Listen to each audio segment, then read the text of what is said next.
discussion on the art of the tale. Manjula Padmanabhan, Janice Parriott, and Nina McConnelly will be in conversation with V.K. Karthika. Good afternoon, everyone. We actually started out thinking we'd do a very serious conversation about the art of the tale. But somewhere along the way, I think in the last half hour, we've had such fun talking about everything that I suspect it's going to be a far more light-hearted conversation than might have started out to be.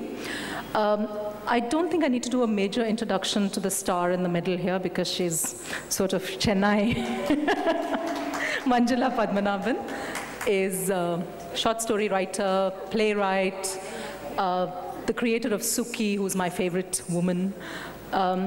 And more than anything else, I think Manjula is probably the most wicked writer we have in this country today. She has fun with what she does, and the fun shows through. And there's terribly serious things that she's saying in her work, which I think settle in a little after you finished having fun with the text. And I think that's partly my enjoyment of your work, the fun of it. Janice Parriott has a collection of short stories, Boats on Land. She also has a novel that's just come out, Seahorse. We will try and not talk too much about the novel if we have to talk about the short stories, or you can talk about it as you like. If you have read Janice, then you will know that she's outstandingly good, that the stories she tells are eminently unforgettable, and that the part of the country she writes about, which is the Northeast, I don't like that category, but broadly, Assam, Shillong, Meghalaya, that part of the country, she writes about with great insight, yes, but also she positions herself never outside of it. She's never telling you, see, this is the region called Assam or Shillong or whatever. She never brings the exotic into it. She's located within, she assumes that the reader is located within in some fashion. So there are ideas and concepts in there which you fall into rather than being sort of talked down to and describing situations that you as a mainlander may not know. I really liked that part of it, that you expected me to understand. And that lack of distance between text and character and reader was entrenching. I mean, it was really lovely. So and she won a prize for it, which is the Sahitya Akademi Yuva Puraskar. She was the youngest writer of that time, which is not to say that Manjula hasn't won prizes. She won the Onassis, I remember, which was a very big deal. I remember that prize, and the newspapers were full of it, and everybody was talking about how much money you'd earned suddenly. That's all and Nina, who's the slightly unknown quantity here, because you can't get her book in the store, unfortunately. But I can tell you that if you do go on and read it in whatever form, it would be a very rewarding experience. It's an entirely different narrative from what Manjula's and Janice's narratives are. She is half Indian, has grown up in the US and Wyoming. She writes about the immigrant experience very beautifully. We were together reading the very first piece in your book called Melting. And it begins with a line, something to the effect of, we were the wrong kind of Indians. Because obviously when you're thinking Indian in America, you're thinking the red Indian or whatever, and the Native American. But no, so she writes about the Indians and the Asians in a very, very different context. And she has won several prizes as well, so including the PEN Prize for her collection, and she's working on a novel. So she's working on a novel, she's working on a novel, has finished writing it, not yet published. She has written a novel. So I think the logical point, perhaps, for our conversation to begin is this.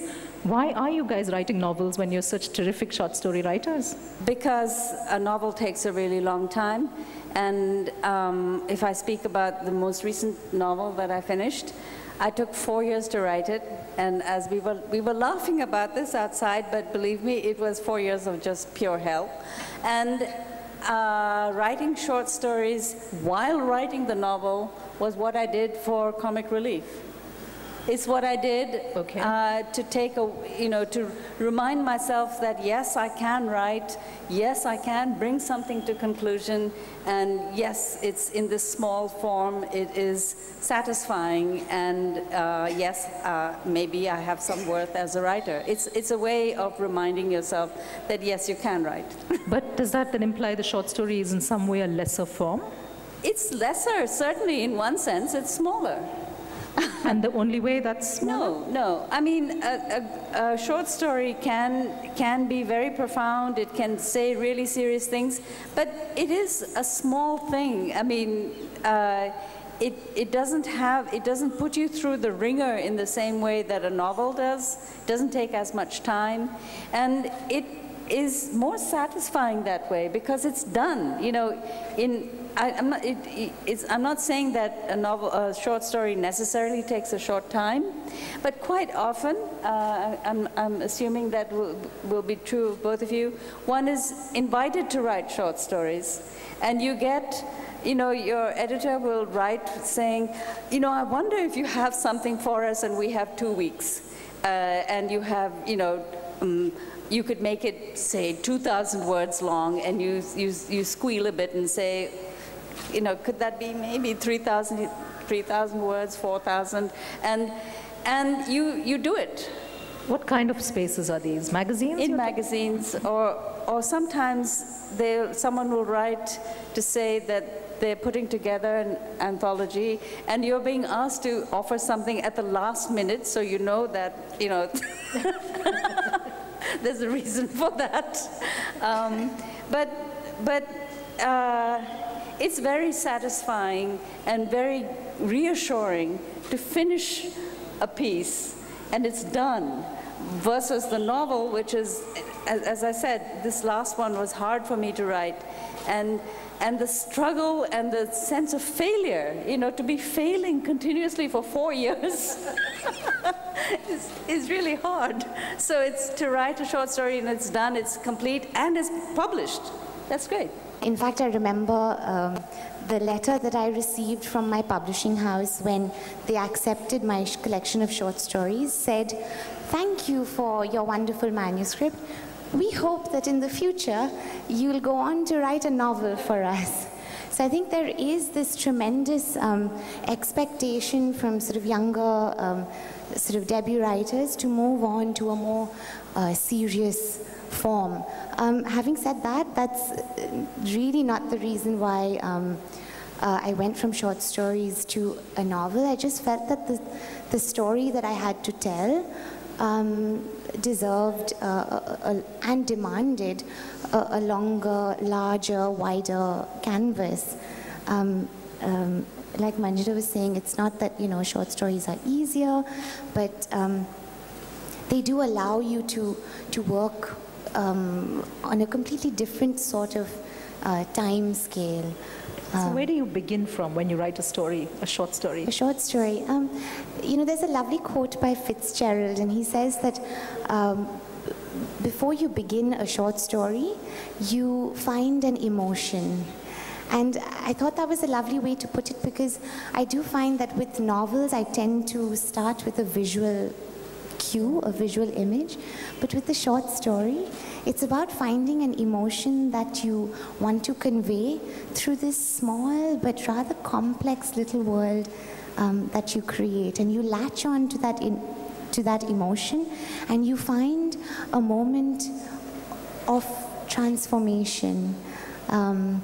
And I read somewhere else someone saying the short story is about a shattering moment. Yes. It's about that one moment that of course illuminates everything else. There's sort of quick glances into worlds. I think Alice Munro says, they are quick glancing lights shone on a world. No?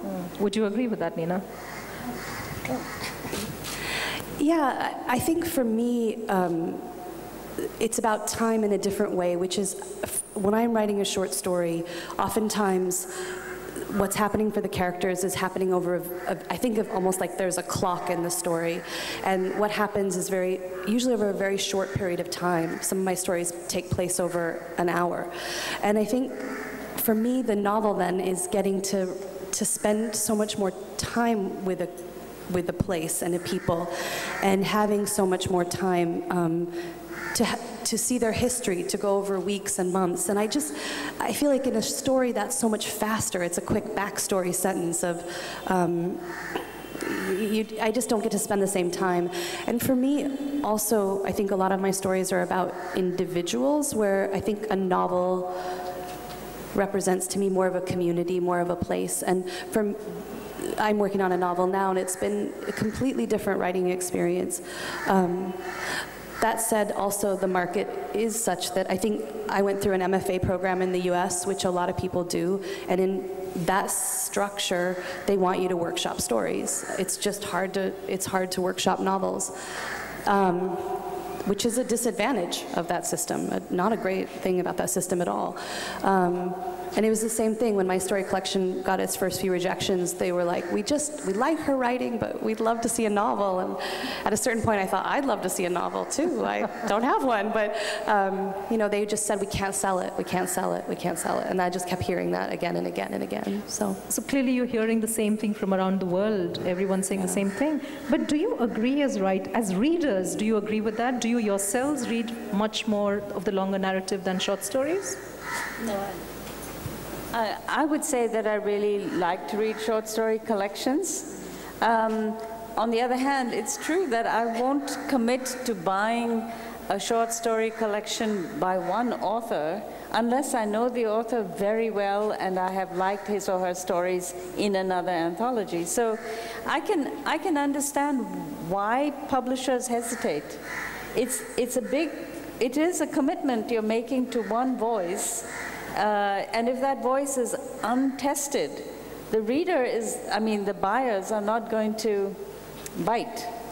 And perhaps that has to do with the fact that from experience, we also know that in a lot of anthologies, there is unevenness. Mm-hmm. There would be a few brilliant stories, and then there would be some which are not. So maybe it's also a matter of that.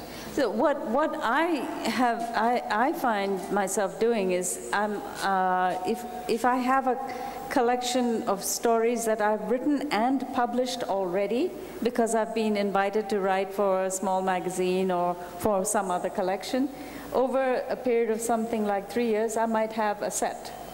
Then I think, okay, so I think there's enough in this set that I can put them together and go to a publisher and say, are you interested? Maybe.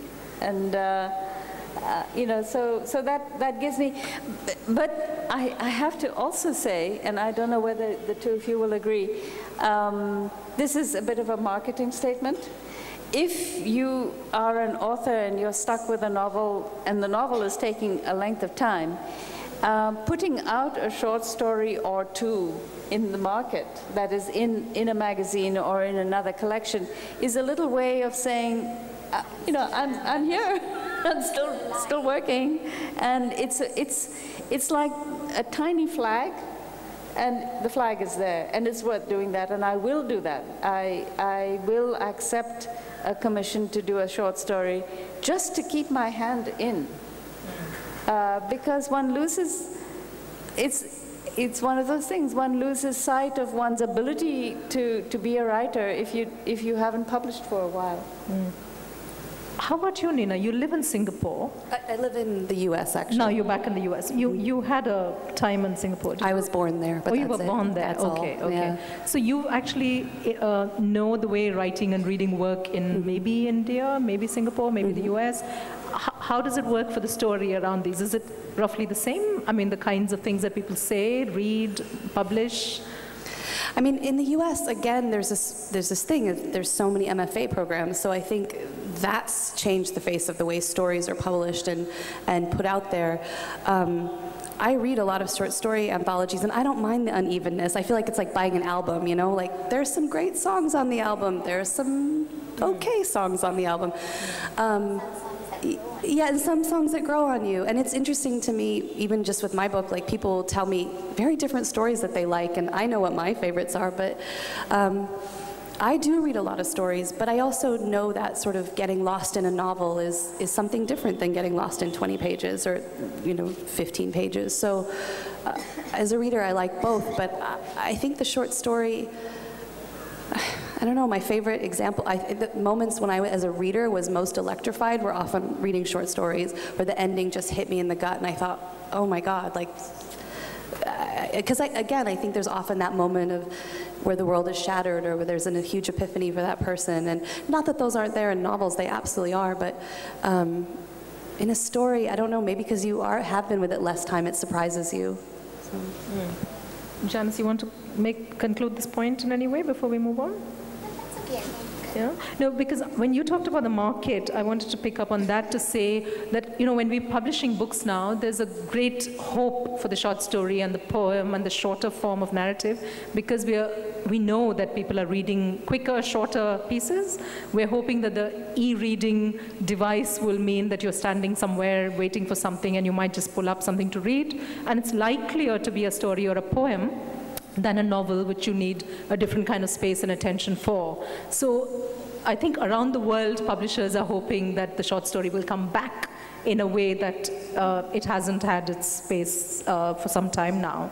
And that then might mean that people will ask you to write stories because they actually think that might sell more than the novel. So we could potentially go around to this other point of view. So the Twitter fiction that you might come across, or flash fiction that you may have heard about or read, all of these are really about capturing that moment in as spare a way as possible for the shortest attention span possible. So who knows, we might just see a completely different story. I think it's also important to remember that that what we have to keep in mind is what the story demands. I mean, I think the most important question perhaps is, how can this story best be told? And, you know, does it sort of call for a shorter, more intense way of telling, or does it sort of call for something longer? I mean, so do you write short stories then become novels? I mean, do you feel like one could?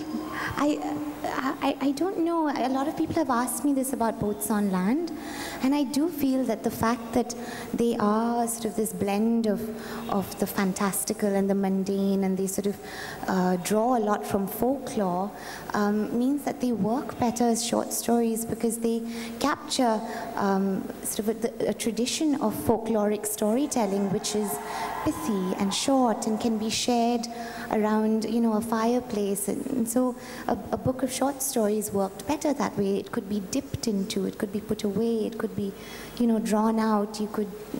So I think that stories call for different forms of telling as well. You know, I mean, yes, of course, there's the market, but I think it's also very important that we you know, honor the stories that we're telling. The other thing that happens to short story writers is probably this demand to do linked stories, isn't there? Yes. So tell me about that. I haven't found that. You haven't found that? No, oh, okay. but I have a question for you and maybe for the audience eventually. Who makes the distinction between a short story and a novella? Speaking for us as publishing people, it's probably just the length. We're just saying that a short story will probably take, 10 to 20 pages at the most, and a novella would take 50, 60 pages maybe, be published as a standalone, whereas you couldn't possibly publish just a story as a book. There isn't a spine for some. That's as simple as that. But if you look at that novel called Silk, yes, Silk is such a short novel. But it's still not a short story. Absolutely not. And in the recent anthology, David Dar's anthology that I've been talking about a lot, there's a story by Vikram Chandra which is 62 pages long, I think. And I was really, I was reading through the whole book, and I was getting nervous when I saw the length of that story, thinking, this one is going to really tax my attention span. But it wasn't, and it didn't. And it is a short story. Right. That's the extraordinary thing. So tell us a little bit more about that. Is there more to it than length then? What is it? I don't know. What would you, Nina, would you like to say anything about that? About length. What makes a short story? Is that? Yeah, I suppose that's the bigger question. What differentiates a short story from the novella or anything larger? I mean, my first answer would be length. But I mean, again, for me, a short story is about an individual more, at least in the stories I've written, and less about a bigger place. I mean, setting and all of that is important, but I think if you only have 20 pages and you are taking one moment of someone's life and talking about it, yeah, it's short, and so I think that for me makes a short story. And to sort of answer your question earlier about the market and other things, I know people's attention spans are short, but it's interesting. I feel like almost in a way that's why people don't want to read a short story. They want to just be immersed in something bigger, and not so much in this moment. I feel like they want to get lost in a big novel. I mean, when I heard Eleanor speaking this morning, all I could think was 800 pages. Like I mean, that just blows my mind. So. I understand what you mean, that a short story sort of tends to pick up on an individual's life and sort of capture a certain transformative, moment in a person's life. But a lot of writers that I've read from the part of India that I come from, the Northeast, actually use short stories as a way of evoking community, because of perhaps the way that stories are told in those communities, the way there's a lot of oral history that goes into them. So they are actually almost sort of communal archives, and they fit. So basically this proves that there is no standard definition of a short story, but they tend to work along lines of community, of stories within the short stories that are shared by people of a certain, of a certain place. And they become sort of echoes of that community, and that can happen, even in a very short space. But of course, it depends from writer to writer. Especially reading you, Manjula, it also seems to me that with short stories, you go to one genre today, another tomorrow. You might just do a vampire story today, and tomorrow you might do one about a man feeling up a woman on a bus. And you do them with equal ease, clearly, across the board. But is that the other thing the short story allows you to do, which is to take on the challenge of very different narratives and situations in a way that in a novel you would have to commit to one thing or the other for a much longer time? So does that mean you push yourself differently?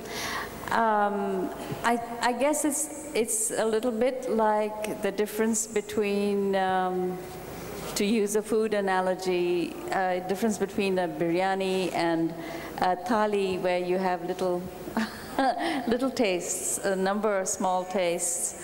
I can also say that one of the pleasures I get from writing a short story is that it's like a little puzzle. You have to get all the pieces to fit and to make sense within a small space. Whereas with the novel, I haven't written that many novels, but going by the experience I've had so far, I think the hardest thing with a long form is maintaining, or hoping that one is able to maintain, the reader's attention. I keep returning to this point. I don't have confidence that I'm able to do that. And in a short story, you précis your thoughts all the time, so that you pack in. Again, quite often one is asked to fit a story into 4,000 words. 4,000 words isn't a whole lot of space. And I enjoy that challenge, because I might have a story and then have to bring in as many details to set the place and the character and the character's history, like that story about the vampire. I mean, I could have a European vampire visits New Delhi. And I could have started this story in Europe and given his entire history and why he came to India, but I had only 2,000 words, or 2,500. So I started with the vampire entered the departure lounge. And it's like, then, you get, and I'm not saying that happens at once. It takes a journey to get to that point, to realize that I'm running out of space, so I have to cut it where I can. Whereas with a novel, you have the leisure, but you don't know whether your reader is falling asleep. So you've got to, you know, it's a different kind of tension. Sometimes when you read a short story and when you read long-form journalism, especially now, there's so much writing online where you're doing a story from a particular place, you're writing about, you often use a character to tell a story about politics, for instance. And somewhere I think in sometimes unexpected ways, the short story actually grows closer to journalism, and that within 2,000 words tell the story of, I don't know, Pakistan or Sri Lanka or something, and they tell it through stories all the time. So is that something that comes into your purview? Do you also then move towards nonfiction in some of these ways? How do you find the material for the story? Are you even tempted to go into nonfiction territory with some of the writing you do, or are you squarely fiction writers who will do the short story and the novel? I actually worked as a journalist for a few years for a very local paper in Wyoming. So I covered things like cat shows, not in-depth news, I would say. And I've done a little bit of nonfiction now, but for me, I love being a fiction writer because you get to fictionalize the world that you live in, and you get to take incidents or moments, or I get to replay and redo things that I messed up at. You know, like there are things in my book that I think that happened and I didn't react the way I wish I'd reacted. And so stories give me a place to work it out. And I also want to say one thing I think as a young writer that it's really great about a short story is with a story collection, you get to try out a lot of different things. And for me, one of the things that is problematic for me as a writer is point of view. I don't know if I'm good at first person all the time or third person. And I think with a story collection, you can try a lot of these things. And if you mess up and it's a little uneven, well, you've messed up for 15 pages. Like I actually learned I kind of like first person. I just, with my novel, decided to change the point of view, and that was like throwing the whole novel away, and that was very hard. So I do think as a testing ground for sort of figuring out your voice as a writer, stories are a really great way to do that, for me anyway. Can I just turn this, I can see that there's a very sleepy, well-fed audience in front of us. If you have a couple of questions or you have a direction in which you'd like this to go, yeah, why don't you ask a couple of questions and we'll go back to the conversation. Do you think of coming up with a short story collection? And what she said immediately was astounding to me. She said, I don't know how to write short stories. For me, novel is a novel. Right. And the second thing that she said was, yours is an 832-page book, and it took me almost a year and a half to actually complete it. And she said, yes, that is the reason I actually persist with people like you. Right. So those are the two things. I think so. Both forms of writing need to be respected, that there are people who cater to long form of writing, and there are people who are actually their attention is quite small, so they prefer short stories. And I happen to just read David Devida's collection of short stories. Those are very good, but again, like one of you said, it's an anthology by different writers. If it's the same writer, then probably, and if it's an unknown person, then... You may not have risked it. Okay. Precisely. Journalism and short stories, there is a big difference, I feel, in the canvas and in terms of the approach a writer has to take for short stories as well as novels. A novel doesn't have to make a point. It doesn't have to necessarily make a specific point. There have been rambling novels where there are rambling pages and passages which all of us, I'm sure, have flipped through and got to the good parts. But a short story has to make a specific point or a certain irony or capture a certain emotion, and it's very difficult to find that in a precise manner that fits into the scope of what is being conveyed. It doesn't have to, you don't have a character arc. You can't necessarily get anybody absorbed. In fact, I differ a little bit. No, hold on. Is that what she's saying? Does that make sense, that a story does not have a character arc? No, as in, not as much as a novel. I'd like to clarify. What I'm trying to say is you can't really immerse yourself in the the entire character arc. You're probably looking at defining moments or you're seeing a certain change. It's just that there isn't a space for that. Right. But what I would like to mention is, I think it's also a difference in terms of the platform and why there is a short story and why there is a novel. Because a novel is something that you would read on a consistent basis. You would go back to, you can drop it off and continue reading, or you can immerse yourself and read constantly and have the reading marathon. A short story, for instance... no, hang on. You have to be really crisp now. You can't take more time. I'm so sorry. Quick and get the conversation. All I'm trying to bring up is that it's also about the platforms. It's like Nina mentioned, in the US, you have, on one hand, you have the New Yorker, which has so you're saying the spaces where these things are published? You have Harlequin Romance, which has episodic short story romances, which come in the afternoons so that people can read at lunch. So I guess it's also about finding why a short story is being written and why a novel is being written, rather than figuring out whether anthologies get sold. We'll go back to the motivation in a bit. Can I take one last question or direction? Yeah, sure. So I wanted to ask, when it comes to writing your first time and getting it published, I know a lot of people who have really good stories, but who find it really difficult to publish them. So maybe could you please tell us how you went about it? What were your experiences regarding that? And when it comes to publishing, is it all right? Is it okay with publishers to maybe look at merging forms? Like you were talking about short stories and poetry collections, but are there merged forms of short stories and poetry? Does it work that way? A little more in the publishing side of it, I guess, and from the author's point of view. Yeah, sure. So who wants to start?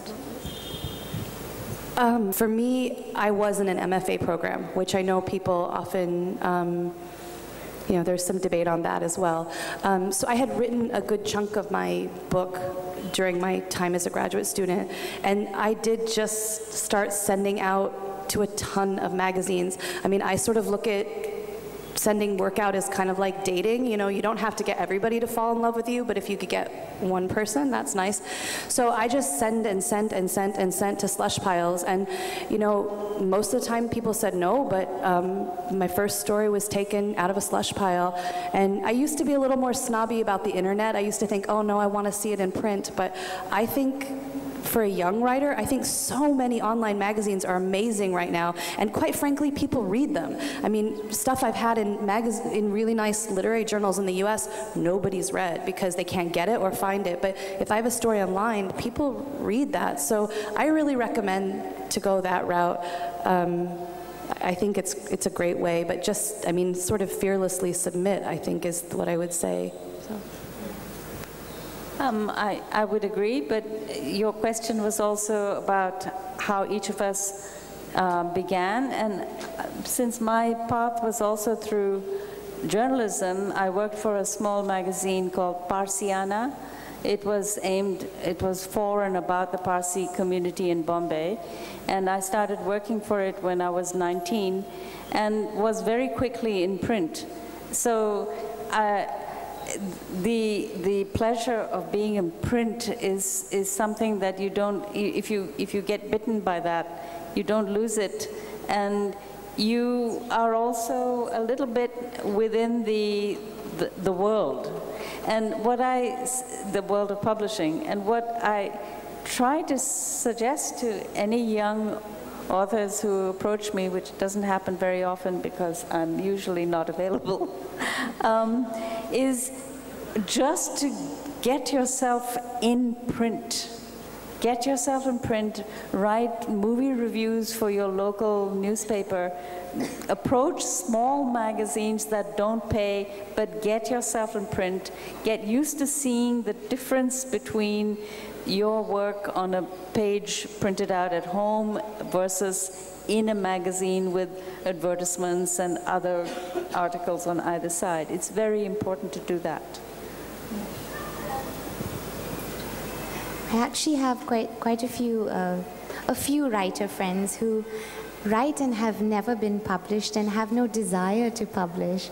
It's really strange, and I feel like you're still a writer even if you don't publish. But that's not your question, of course. I really do agree with what they've said, that you really have to get your work out there and sort of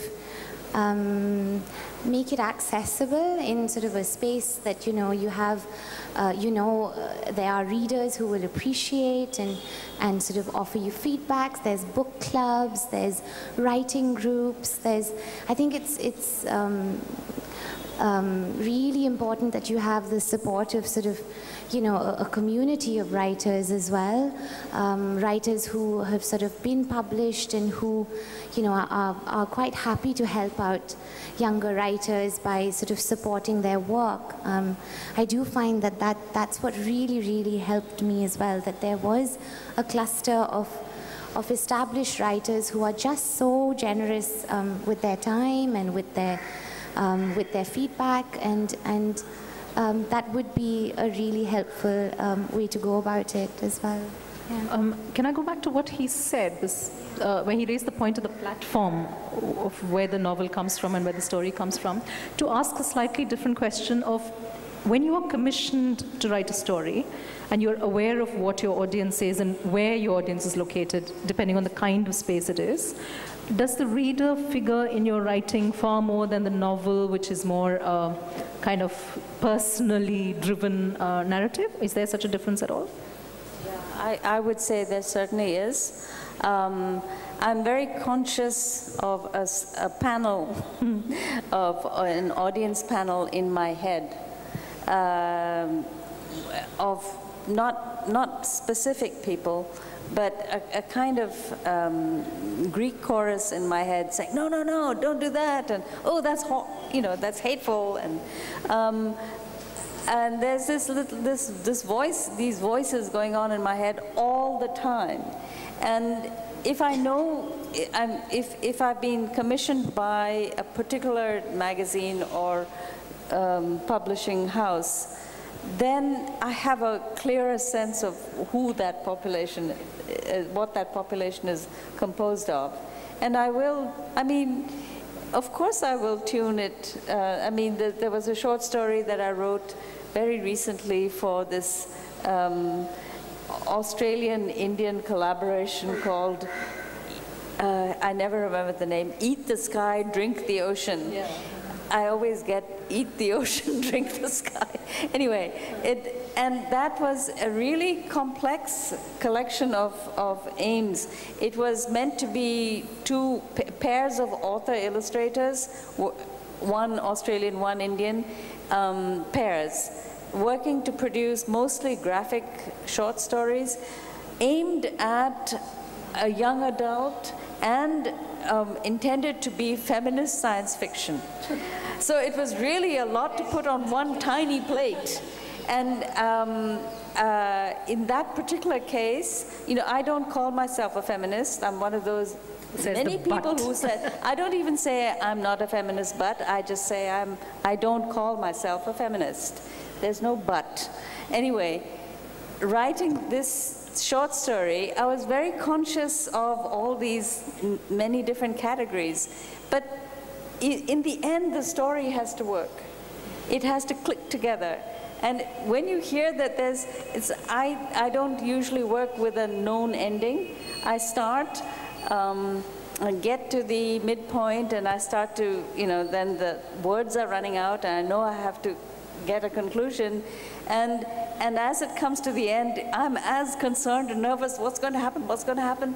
And then there's a little click, and it happens. And then you know it's okay. And you wouldn't go back and do anything with it, keeping the audience in mind? Not really, no. I mean, in the case of this story, I'll tell you one funny little thing that happened when they sent the proofs to all of us, and I saw that another author, just by chance, had named her character with the same very unusual name. And I wrote to the editors and said, this is in the next to final proof. And I said, she's named her character this, so have I. And it's an odd and unusual name. Why would one collection have? And I said I don't mind changing my name, so I did. Okay. What was the name? It was an unusual name, and I called my character Fabio, Fabio, and I mean, I know who she is. She's Vandana Singh. She's, an excellent science fiction writer. We hadn't conferred. We hadn't been in touch. I don't know why we both used that name, but we did. And I saw it before she did, so I reacted first and said, I'll change. In your case, Janice, you were doing a lot of literary criticism. You were doing a lot of book reviews and all of that before you actually published a book. So for you, does the reader then also include that critic that you were or could be still? Does that happen? While I'm writing, I think I try and push all of these voices away, and honestly, it's just the page and me. Otherwise, you'd never get it done. And I think it's really important, especially if you've worked as an editor as well, which I have, to not wear both the editor cap and the writer cap at the same time. It will go nowhere. So when I'm writing, honestly, it's just me and the page. I think by the end of it, I'm honestly writing first and foremost for myself. I have to be happy with the story because I am its first audience, and it has to please and enthrall me. I think it's really quite impossible to please everybody, and so at the end of it, you just have to let it go. And as long as you feel that you've done, I mean, I expected a lot more sort of criticism for my novel because. Just generally because I feel like my short stories were much more accessible and easier to like. And that's happened. So you try and expect it and you try and deal with it, but I don't think in any way you can sort of constantly predict or sort of constantly have a view of sort of your critics at the end of it. Right. Yeah. Nina, do you mind if I just ask two people maybe, if there are questions? Yeah, we're running out of time. Can I go to that side simply because we've been on this side for some time? I'm sure you have a bigger backstory for all your short stories. How do you let go? I mean, do you feel emotionally attached? Do you feel like you're cutting off a part of, the body of the work? Or is it very easy? Do you can you see what is necessary and what is not? Angela, can we take two more questions? Yeah. Quickly? Yeah. I use stream of consciousness technique as a short story writer, wherein I don't pre-plan my character's journey. I just write on the moment, which helps me concentrate on the conversations happening, which is important for a short story, rather than establishing the context, which is important for a novel. So have you guys faced similar such thing? Because it is all about the technique that I use to write a story, which determines whether it's a short story or ends up as a novel. Okay, so we're going to talk about the context and the narrative. Not guys, ladies all.